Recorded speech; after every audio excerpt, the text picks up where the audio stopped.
Добрый вечер, дамы и господа. Меня зовут Ноев Семен Александрович, работаю на протяжении 20 лет.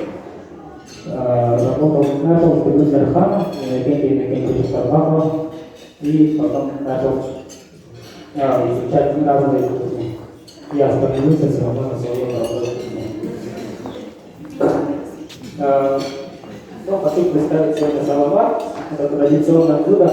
Спокон веков подавалось как при рождении ребенка, на высылках и на сенокос, когда первый заезд на сенокос. И вот наши партнеры, которые предоставили агропродукт, вот, сливочным маслом, молоком, полностью их локальный продукт. Сейчас начну готовить.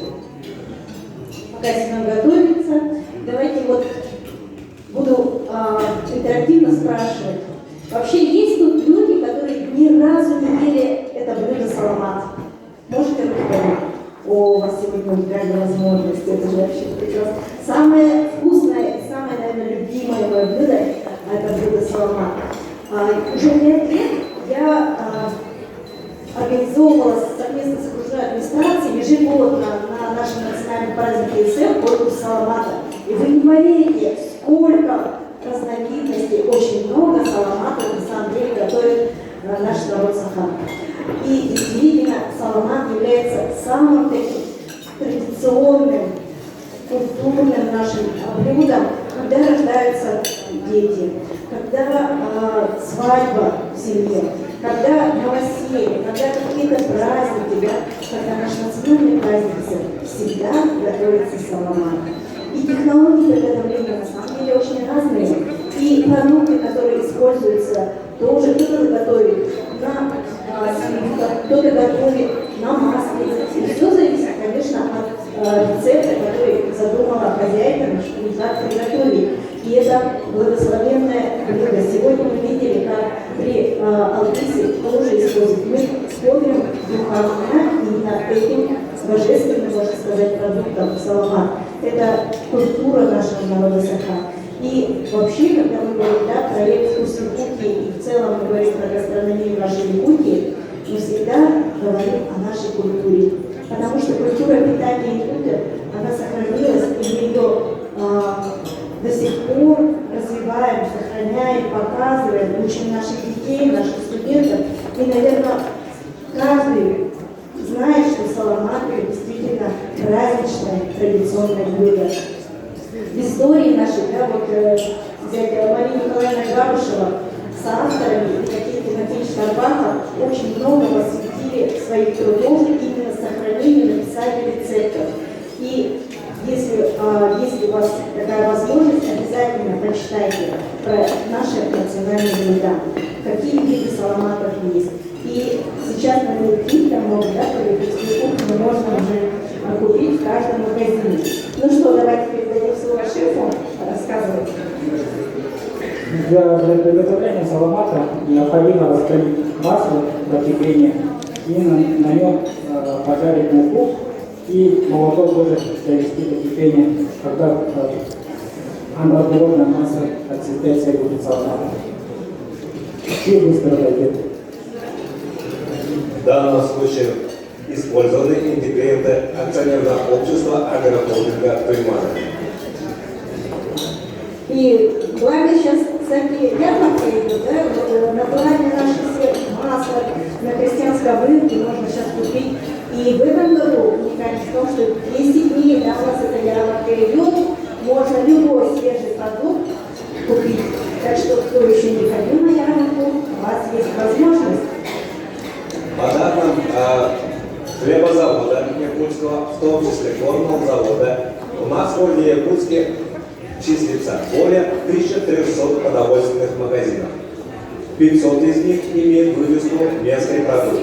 Во многих этих магазинах вы можете найти продукцию агрохолдинга «Туймана» в свежайшем виде непосредственно от производства. Вот, Семен, давай еще поговорим вообще про профессию шефа. Да? Вот расскажи, сколько лет ты работаешь шефом, и почему ты пошел учиться на повара, и как к этой профессии пришел? Я раньше сначала учился на художественном институте, на скульптора. Начал работать, как работа разнорабочим. Потом меня заинтересовало это больше. Есть большая, я начал повышать свою деятельность. Это было только 2 доктора исследования. Меня заинтересовало как приготовление, а так у меня мать тоже повар. То есть уже по династии, да, семейной династии, видите, мать привила уже любовь к кулинарии и приготовлению блюд. Меня мама рассказывала, что в детстве бегал, как любые дети, баловался и резко останавливался, когда на приготовлении мама что-то готовит, останавливался и внимательно смотрел. И она уже мне предлагала средний класс пойти на повар. Рассказывай сразу, что ты добавляешь? На салат, на растворенное молоко я масло добавляю муку и доводим до кипения, пока одновременно масло не дойдет. А так салат во всех национальностях есть. Бурятов, Старой Руси тоже был салат. Раньше готовили, получается, с этого. Всяких трав из сметаны делали мукообразные и готовили. В переводе она переводила сало и мак. Что такое сало и что такое мак? Да, сало обжаривали и на нем добавляли смесь трав и на этом приготовили сало-мак. Вот. Топонимика данного блюда – это сало и мак, который только что Семен Ноев озвучил нашим гостям. Сегодня будет подаваться с вяленой сердцем сахатина и кедровыми орехами. Сахатина у нас является символом горного луса. В республике насчитывается 36 муниципальных районов. Горный район находится близко от города Якутска, и на гербе изображен лось. Помимо этого, кедровые орешки у нас произрастают и являются символом Алёкинского луса, который находится в лучшем течении от города Якутска. И вот сейчас, в последнее время, да, есть такой тренд гастрономическая карта России. Кто-нибудь слышал об этом? У нас вообще была такая задумка, чтобы сделать такую гастрономическую карту Якутии, и чтобы на ней сразу каждый район обозначили. Давайте вот придумаем вот сейчас, мы хотим посмотреть, насколько каждый район чем узнаваем, да, и по продуктам, по блюдам можно будет уже сейчас некую гастрономическую карту составить. Да. Для подсказки, например, для всех якутян, Кобельский улус – это что? Карась! Алёкинский улус? Картошка! А Чурапчинский улус? Голубятина, да. А Амбинский улус чем? Земляника. Еще какие у нас вкусы есть в зависимости от районов, от улусов, которые мы называем. Именно вот от нас ничего интересно. И еще что есть у нас? Свинья татарская. Оленевский наркотик, серебряный тугунок. Да, абсолютно согласен. И еще, какие вкусы есть у определенного нашего улуса? Замечательно, Верхоянская, да. А оленина-то, кому мы подарим оленину? Анабарский? Анабарский оленина? Да. Почему бы и нет? Какая рыба? Например, самый-самый омуль это какой улус? Когда начнется война, давайте определим. А Муксун самый вкусный из какого улуса?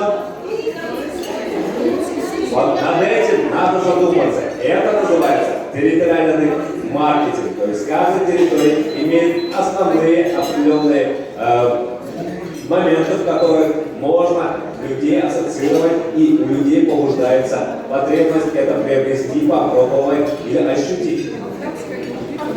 Так, ну что, Да, дальше. сейчас саламат уже подготовился до готовности. Все готово. Ну, Сейчас. традиционно, да, саламат, мы знаем, что это основа масла. мука и сливочное масло, молоко. А сейчас мы добавляем, смотрите, как будто точно нигде не пробовали. Вяленое сердце сахарин. И когда мы что-то добавляем в салат, обычно говорят масло салат, да? Да, остался салат и любой чили, язык, когда добавляешь, они раскрываются. Вы успели попробовать данный саламат того прочтения от Семена Ноева?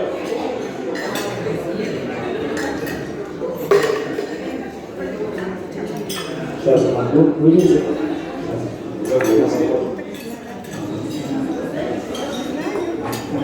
А вот сколько добавлять надо в пропорции разбить языка, либо вот то, что сейчас оливки добавим? Сколько пропорций должна? На 1 литр молока 400 грамм сливочного масла, 80 грамм сметаны. И у нас самобак уже готов. Вы успели записать? Вот сколько кедровых орешков? Грамм 40. Сначала, когда получается масло кипятишь и муку добавляешь на сильном огне, а потом добавляешь до средней температуры и добавляешь молоко потихоньку. И до доброго вкуса. Ну, по своему усмотрению. Получается, кефир очень вкусный, с языком и с грибами тоже очень вкусный. Ну, кедровый, оливковый сахарин. И очень тут важно, да, процент жирности масла. Да, на жирности очень много зависит. Может муки добавиться до 120, потому что если масло не жирное, ну, нужно уже побольше муки добавить. Отметим, что сливочное масло отличается по жирности, это разная номенклатура товаров. Крестьянское масло это 82% жирности, а бутербродное масло это 76% жирности, а 72% жирности это какое у нас масло? Крестьянское. Вот. В итоге у нас сливочное масло каким используется, желательно какой жирности? Вопрос, с какой жирностью желательно использовать масло? Масло 80% и молоко еще 3,2%. Ну, самое оптимальное. Ну, самое вкусное, конечно, будет жирности 82%, но от 72 может Я даже сам попробовать, поэтому пользуюсь шароптинским. вот, видите, уже шефы рекомендуют использовать шароптинское масло. А с вашего разрешения хотел бы предоставить слово директору производственного комбината Наталье Артемовне Протопоповой. Какие виды масла сливочного вы у себя производите из собственной фермы? Мы производим масло любительское, получается самый процент жирности 85 которое вот сейчас в данный момент используем для приготовления салата. И также уже мы предоставили молоко натуральное, это молоко нашей фермы, которое находится в Самаринском районе. Тоже молоко очень жирное, насыщенное, поэтому совсем не саламат. Я вот не любительском, а мне очень понравилось. Спасибо большое. Вам спасибо. Есть ли вопросы к нашему Семену? Вопрос, Один вопрос. Частенько салат получается немножко уставает производство. Как тогда сделать, когда уже все готовы, да, чтобы его немножко освежить? Как у вас консистенция? Добавить кипяченое молоко, еще сверху. Ну, допустим, литр взял, до этого взяли 400 масла, 80 грамм муки и литр молока. Если от жирности масла произошло такое загустело, добавляете кипяченое молоко, там грамм 200. очень важно, не холодное, а кипяченое. Да. Потому что температура должна быть одинаковой. Уважаемые гости, также хотел бы вас погрузить также в торговые наименования и конечные продукты сельского хозяйства. У нас есть понятие цельное молоко, пастеризованное молоко и ультрапастеризованное молоко. Для того, чтобы отделить В чем отличие данного молока, также слово предоставляется самому производителю. Что такое цельное молоко? Цельное – это натуральное коровье молоко, получается. Да, сырое молоко. Настоящее, да, живое. Вот только подоили корову, ну, уже назвать, получается. А стерилизованное – это уже температура 100, свыше 100 градусов, получается. У него срок годности, конечно, уже сразу высокий становится. Ультрапастеризованное еще больше, которое сейчас мы используем в основном в магазинах, которые стоят. Натуральное, конечно, оно очень полезное, но маленький нюанс от того, что это скоропортящий продукт. То есть у него сроки годности от силы 3-4 дня. Поэтому это молоко вот в основном продается вот в фермерских таких магазинах. А в больших сетях, конечно, это вот сейчас невозможно.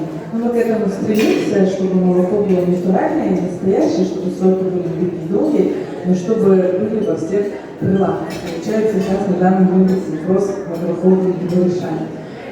И, соответственно, вот цельное молоко, то, что оно у нас продается в агрохолдинге ежедневно, это получается на крестьянском рынке. Вы можете с любой, со своей правой подойти, такая у нас кара тоже есть, приобрести это молоко, это на крестьянском рынке, и в самом центре магазин это Элемент. То есть это ежедневно, каждый день свежее, настоящее молоко из продажи. Спасибо. И давайте поблагодарим Семена. Семен Юрьевич представил Саламат с кедровыми орехами и вяленым сердцем Сахатова. Спасибо большое. Вам спасибо. Большое спасибо Семену за удивительное сочетание нашего саламата.